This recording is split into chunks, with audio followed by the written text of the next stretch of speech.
History and science are not the same. They are the two great lenses of human knowledge, but they are very different. Science contends with how the world works. The forces of nature are essentially universal. They can be discovered and rediscovered as we crash into them by exploring the universe.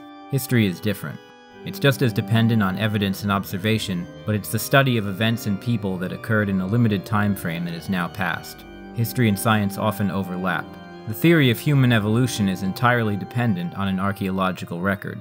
This kind of history is very hard, but pure history, that is, human cultural history, can be just as difficult. We've ignored and destroyed just as much history as we've preserved.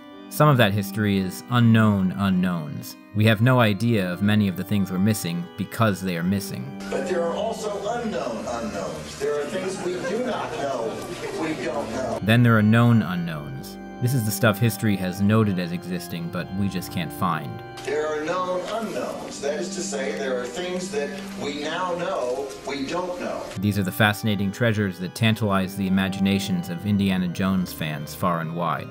I'm going to start talking about all this with lost works of great fiction. Homer, Shakespeare, and Hemingway, arguably the three most essential voices of the Western tradition of fiction. Each of them has major lost works. As with all lost works, this is a scary thought, especially for Homer. The man we call Homer is very nearly a lost history himself. The historical record doesn't actually contain any hard evidence for the existence of a man called Homer. However, the Iliad and the Odyssey have such stylistic consistency that separate, multiple authors is unlikely. So assuming the Odyssey and the Iliad were written by the same man, that person is the individual we refer to as Homer. There are many myths and alternate versions of who Homer was from the ancient world. The Roman humorist Lucian portrays Homer as a Babylonian Tigran, who became Homer after being taken captive by the Greeks. Lucian contends the Greek word for Homer, which I'm not even going to try to pronounce, is a form of a word for hostage.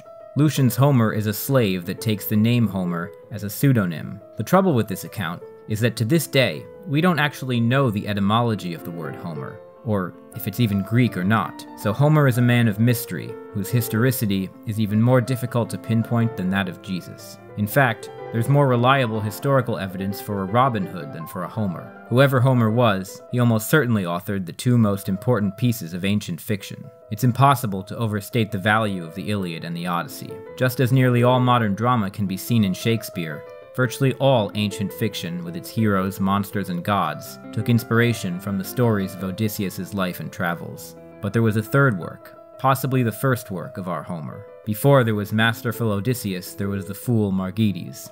This tale was a comedy about a very lucky but very foolish man named Margites. All that survives about the work are quotations by some very famous ancient philosophers. From Aristotle, "Him the gods made neither a delver nor a plowman, nor in any other way wise, for he failed at every art." A delver is an archaic word for a quarryman, so a manual laborer that cuts stone for construction, another lowly profession comparable to a farmer. From Plato, we get the line, "Margites knew many things, but he knew them badly." From Zenobius, there's the line, presumably describing the character of Margites again, "The fox knows many a wile, but the hedgehog's one trick can beat them all." So Margites was a lucky fool, a very common trope in ancient and medieval comedy. Aristotle would comment on the epic poem by saying, "Homer's Margites indeed provides an analogy. As are the Iliad and the Odyssey to our tragedies, so is the Margites to our comedies." This is a stunning statement, as it confirms the importance of the work. If Greek tragedy was born with Odysseus in the Iliad and Odyssey, then perhaps all Greek comedy was born with Margites, a work we can't read.